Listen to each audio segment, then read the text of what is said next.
नमस्कार, मैं हूं दीपाली राणा। आप देख रहे हैं मिड कैप मंत्रा। शुरुआत करते हैं इस वक्त की हेडलाइंस के साथ। फरवरी सीरीज की एक्सपायरी के दिन दबाव में बाजार। निफ्टी हल्की कमजोरी के साथ 22,500 के करीब। बैंक निफ्टी में खरीदारी, लेकिन मिड कैप स्मॉल कैप से फिर कोहराम। करीब 1.5% फिसले दोनों ही इंडेक्स।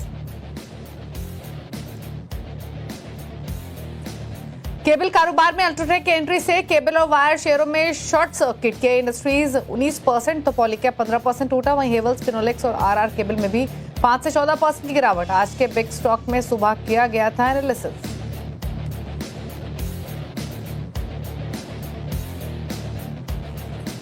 अल्ट्राटेक की केबल और वायर में एंट्री बाजार को नहीं आई पसंद। शेयर करीब 5% गिरकर बना निफ्टी का टॉप लूजर। सुबह ही आवाज ने बिरला ग्रुप के डाइवर्सिफिकेशन और अल्ट्राटेक के टेक्निकल चार्ट में कमजोरी का किया था सटीक एनालिसिस।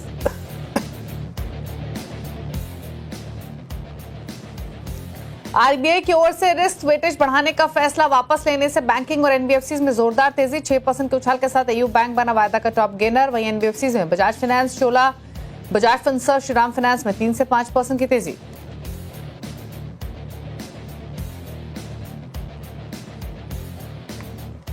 आप देख रहे हैं मिड कैप मंत्रा। हमारे साथ प्रति फिनमार्ट कहरी जुजारे भी मौजूद हैं, लेकिन सबसे पहले रुक करेंगे एक बड़ी खबर की जो इस समय दिल्ली से आ रही है, और इस खबर के बाद फिर मार्केट पर भी राय लेंगे। दरअसल हमारे economic policy editor Lakshman Roy को मिली एक्सक्लूसिव जानकारी के मुताबिक मौजूदा सेबी चेयरपर्सन के एक्सटेंशन की संभावना कम है। क्या है पूरी डिटेल्स बताने के लिए लक्ष्मण हमारे साथ मौजूद है। लक्ष्मण, प्लीज बताइए क्या डिटेल्स आपके हाथ लगे हैं। देखिए, जो मुझे सूत्रों से जानकारी मिली है उसके मुताबिक बहुत जल्द सेबी के चेयरपर्सन को लेकर के सरकार की तरफ से औपचारिक जानकारी आ सकती है, लेकिन सबसे ज्यादा निगाहें इस बात पर टिकी हैं कि आखिर अगला सेबी चेयरमैन या सेबी चेयरपर्सन कौन होगा। तो बहुत हद तक संभावना है कि सेबी चेयरपर्सन नहीं सेबी चेयरमैन होंगे, और चूंकि इनके जो मौजूदा कार्यकाल है वो 28 फरवरी को खत्म हो रहा है, तो मौजूदा सेबी चेयरपर्सन के कार्यकाल को आगे जारी रखने की संभावना थोड़ी सी कम मुझे दिख रही है। अब सवाल उठता है कि इनकी जगह आएंगे कौन। तो सबसे ज्यादा जो संभावना जताई जा रही है वो ये है कि एक आईएएस ऑफिसर को जिम्मेदारी सौंपी जा सकती है। आईएएस ऑफिसर जो कि मौजूदा सरकार में अभी कार्यरत हैं, उनके नाम काफी ज्यादा चर्चा में हैं। उस सेबी चेयरपर्सन के पोस्ट के रेस में सबसे आगे हैं।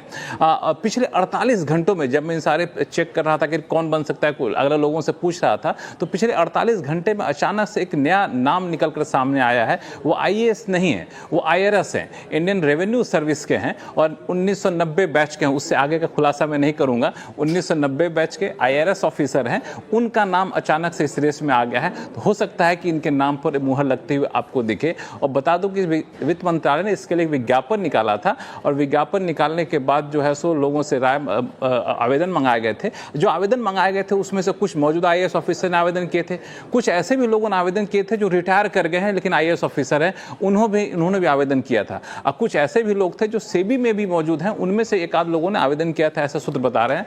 कुछ प्राइवेट सेक्टर के लोगों ने भी आवेदन किया था, लेकिन जो अब तक उन आवेदनों पर चर्चा है उसमें शायद प्राइवेट सेक्टर के लोगों को ये जिम्मेदारी सौंपी जाएगी, इसकी संभावना कम है। 2 नाम छोड़ के जा रहा हूं। एक मौजूदा आईएएस ऑफिसर, हो सकता है उनके नाम पर मुहर लगे। दूसरा 1990 बैच के आईआरएस ऑफिसर, हो सकता है उनके नाम पर मुहर लगे। लेकिन ये सारी चीजें अटकलें हैं, जब तक कि औपचारिक जानकारी नहीं आती कुछ कहा नहीं जा सकता, लेकिन ये जानकारी बहुत जल्द आपको मिलने की संभावना है। बिल्कुल। तो यहाँ पर इनफैक्ट इंपॉर्टेंट खबर और अहम एक्सक्लूसिव खबर लक्ष्मण की तरफ से, जैसे उन्होंने बताया कि एक मौजूदा आईएएस अधिकारी सेबी चेयरमैन बनने की रेस में सबसे आगे हैं। तो लक्ष्मण, एक चीज तो क्लियर है कि जो भी डिटेल्स आपने दी हैं बहुत इंपॉर्टेंट है, लेकिन अब जो ये पूरी रेस है या फिर ये जो पूरा कामकाज है वो तेजी से आगे बढ़ता हुआ दिख रहा है। कब तक एक्सपेक्ट करें कि कुछ औपचारिक ऐलान इसका होते हुए दिखाई देगा? मतलब कुछ और डिटेल्स। देखिए, दरअसल अगर मौजूदा सेबी चेयरपर्सन की जगह नए व्यक्ति को कमान सौंपी जानी है तो बहुत हद तक संभावना है कि आज शाम तक आपको गजट नोटिफिकेशन आ जाएगा, उसमें बताया जाए कि इस नाम पर मुहर लगी है। तो आज शाम तक हम लोग बहुत पैनी नज़र लगा कर रखे हुए हैं कि आज शाम तक इसकी औपचारिक जानकारी आ जाए। थोड़ी बहुत अगर 1-8% संभावना है एक्सटेंशन की, तो वैसे सूरत में वो एक्सटेंशन की का नोटिफिकेशन हो सकता है कल ही आए, क्योंकि कल आखिरी दिन है, लेकिन उसकी संभावना मुझे कम दिख रही है एक्सटेंशन की।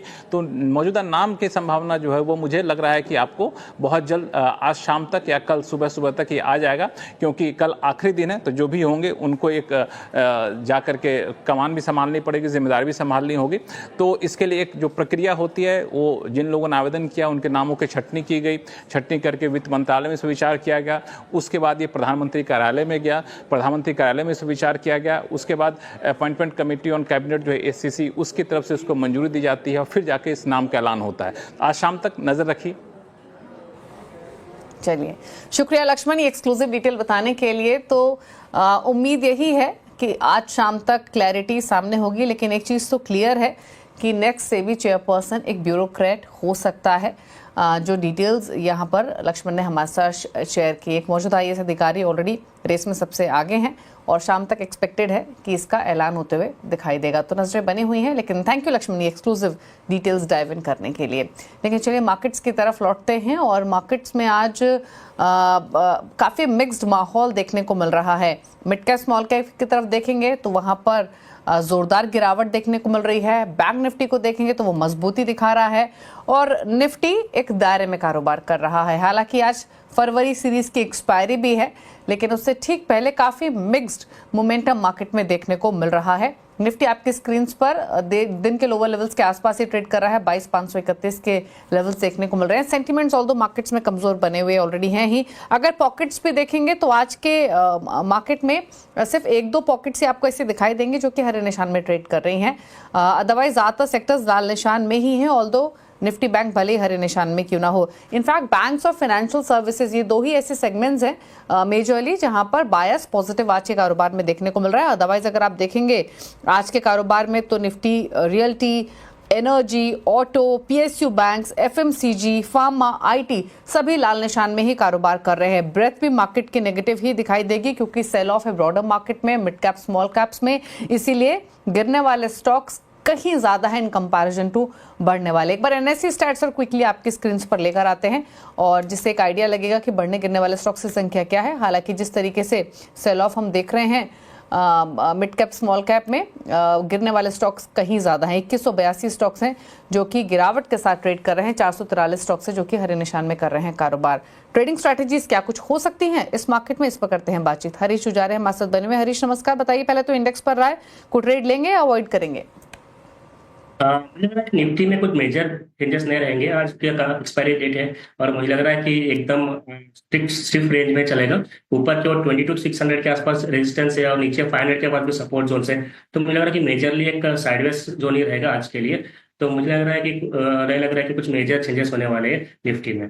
और वेराज बैंक निफ्टी में देखते हैं तो बैंक निफ्टी भी ऑलमोस्ट सुबह में रेजिस्टेंस टेस्ट किया था, तो वहां से स्लाइटली डाउन डिप आ रहा है। तो मुझे लग रहा है कि जो भी मूवमेंट होना चाहिए था बैंक निफ्टी में मॉर्निंग देख चुके हैं, तो हो सकता है कि थोड़ा माइनर डिप भी देख सकते हैं बैंक निफ्टी में in the second half. Okay, कुछ स्टॉक स्पेसिफिक स्ट्रैटेजीज आपकी तरफ से?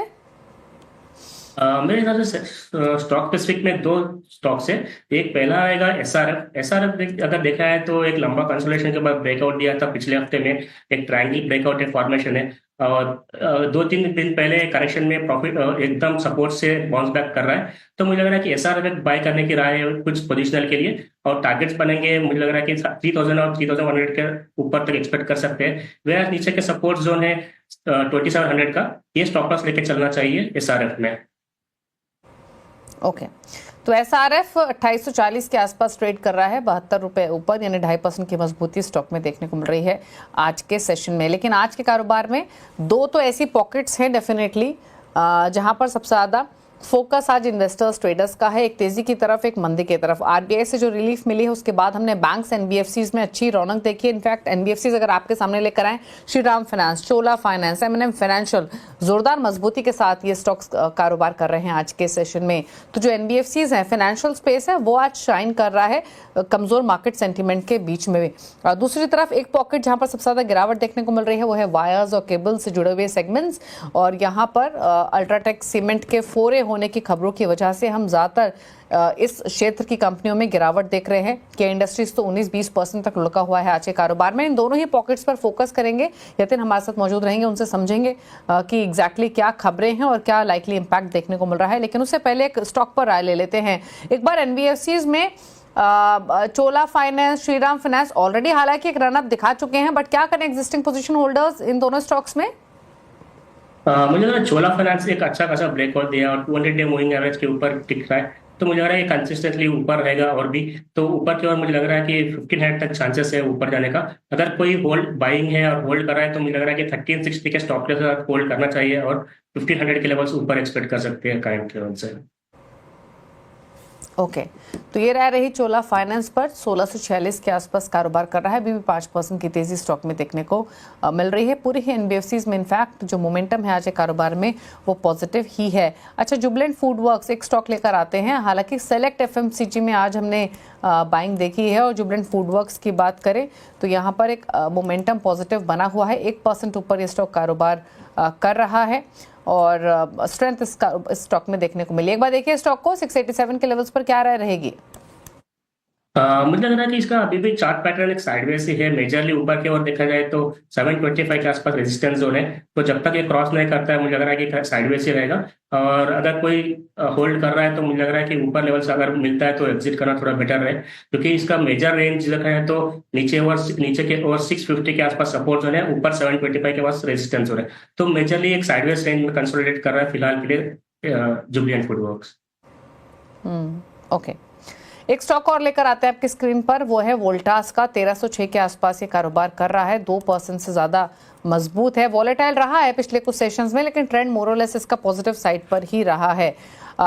इस वोल्टास के साथ साथ एक बार ब्लू स्टार को भी देखते हैं। ये स्टॉक भी मजबूती दिखा रहा है, 2.5% ऊपर ये स्टॉक कारोबार करते हुए ऑलमोस्ट डेज हाइस के ऊपर, डेज हाइस पर ये ट्रेड करते हुए दिखाई दे रहा है। ये स्टॉक्स वैसे भी यहाँ से फोकस में रहेंगे अर्ली ऑनसेट ऑफ समर्स की वजह से। रिसेंटली जो अर्निंग्स गए उसमें अगर आप मैनेजमेंट कमेंट्री सुने तो वो भी पॉजिटिव ही थी आगे की डिमांड को लेकर। प्राइस हाइक अब तक नहीं हुए, तो आगे प्राइस हाइक का भी एक ट्रिगर बना हुआ है। तो ये एक ऐसी पॉकेट रहेगी जो फोकस में रहेगी, इस पर ध्यान दीजिए। इसमें वोल्टास, ब्लू स्टार जैसी कंपनियां शामिल है। लेकिन बात करते हैं बैंक्स एनबीएफसीज की। दरअसल आरबीआई से राहत के बाद छोटे बैंक और एनबीएफसीज में अच्छी तेजी देखने को मिल रही है। आरबीआई ने बैंकों की ओर से एनबीएफसीज को दिए जाने वाले लोन पर रिस्क वेटेज 125% से घटाकर वापस 100% कर दिया है। इसका क्या होगा असर, बताने के लिए यतिन मोहता हमारे साथ मौजूद है। यतिन, बताइए कितनी बड़ी राहत एनबीएफसीज के लिए और क्या मायने इस खबर के? देखिए, अगर हम एनबीएफसी सेक्टर की बात करें तो क्लियरली थोड़े महीनों पहले हमने देखा था कि आरबीआई ने बहुत सारे रूल्स टाइट कर लिए थे। 2022 एंड में आरबीआई ने रिस्ट्रिक्शंस इस तरीके से लगाए थे कि जो रिस्क वेट है वो एनबीएफसी को लेंडिंग पे 125% कर दिए गए थे, जो अब वापस घटा के 100% कर दिए गए हैं। इसका मतलब ये है कि बैंक्स अब एनबीएफसी को ज़्यादा लिक्विडिटी दे पाएंगी, प्रोविजनिंग कम करनी पड़ेगी और ओवरऑल जो कॉस्ट ऑफ बोरोइंग है एनबीएफसी के लिए वो सुधरने की उम्मीद है। मार्जिन इससे बढ़ सकते हैं एनबीएफसी क्षेत्र के लिए, और मार्जिन के अलावा जो लोन बुक है यहाँ भी आपको राहत दिखती हुई आ सकती है। हालांकि अभी जो रिस्क वेटेज कम हुआ है वो एमएफआई लोन्स के तक ही सीमित रखा गया है। दूसरी कैटेगरीज अभी भी हाई रिस्क वेटेज के हिसाब से दी जाएंगी। लेकिन अगर हम नोमुरा की बात करें तो इनको लगता है कि जो आरबीआई का कदम है वो काफ़ी मजबूत है, एनबीएफसी सेक्टर को भी राहत मिलेगी और जो बैंक से जिनका ज़्यादा एमएफआई एक्सपोजर है जैसे कि इंडसइंड बैंक, जैसे कि ईयू बैंक और बंधन बैंक, इनको भी इस मूव का फायदा होता हुआ नजर पड़ेगा। तो बैंकिंग शेयर्स और एनबीएफसी शेयर्स दोनों में ही आप अच्छी तेजी का माहौल दिख रहे हैं, क्योंकि यहाँ जो रिस्क वेटेज है एमएफआई सेक्टर पे ये कम कर दिया गया है। पहले 125 था और अब 100% रिस्क वेट के कारण यहाँ आपको तेजी का माहौल दिख रहा है। ठीक है, तो ये बात हुई फाइनेंशियल स्पेस की खबर और उसका इम्पैक्ट। यतिन हमारे साथ बने रहेंगे, रुक रहे हैं एक ब्रेक के लिए। ब्रेक के बाद बात करेंगे केबल एंड वायर सेगमेंट से जुड़ी कंपनियों की। अल्ट्राटेक सीमेंट के फोरे होने के क्या मायने हैं, क्यों गिरावट देखने को मिल रही, सबको समझेंगे एक छोटे से ब्रेक के बाद। आप देख रहे हैं मिड कैप मंत्रा। कुछ और खबरों की ओर रुख करते हैं और अब बात करते हैं केबल और वायर कारोबार से जुड़ी हुई कंपनियों की। दरअसल केबल और वायर कारोबार में अल्ट्राटेक की एंट्री के ऐलान से पूरे स्पेस में खलबली मच गई है। केबल और वायर शेयरों में आज भारी गिरावट है। Polycab, K industries, RR cable, Havells, Finolex cables, आपकी स्क्रीन पर 21% तक की गिरावट इन स्टॉक्स में देखने को मिल रही है। पॉलीकैब, आरआर केबल में 17% तक की गिरावट है। क्यों यहाँ पर ये गिरावट देखने को मिल रही है? इस स्पेस में अल्ट्राटेक की एंट्री से क्या असर पड़ेगा, इसका पूरा एनालिसिस करने के लिए यतिन मोहता हमारे साथ ऑलरेडी बने हुए हैं। यतिन, बताइए।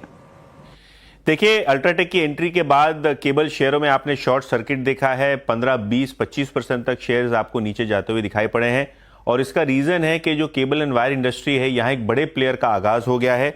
अगर हम केबल एंड वायर इंडस्ट्री की बात करें तो 12% के CAGR के साथ यहाँ आपको ग्रोथ आती हुई नजर पड़ सकती है और मार्केट कैप के लिहाज से भी यहाँ अगर आप बड़ा लॉस देखें तो हैवेल्स में आज लगभग 7,000 करोड़ का मार्केट कैप साफ हो गया है, पॉलीकैब में 13,000 करोड़ से ज्यादा और KEI में 6,500 करोड़ से ज्यादा का आपने नुकसान देखा है। कुल मिला के सारे के सारे जो केबल शेयर्स आपकी स्क्रीन पे हैं, लगभग 30,000 करोड़ रुपए से ज्यादा का नुकसान अपने मार्केट कैपिटलाइजेशन में आता हुआ देखा है।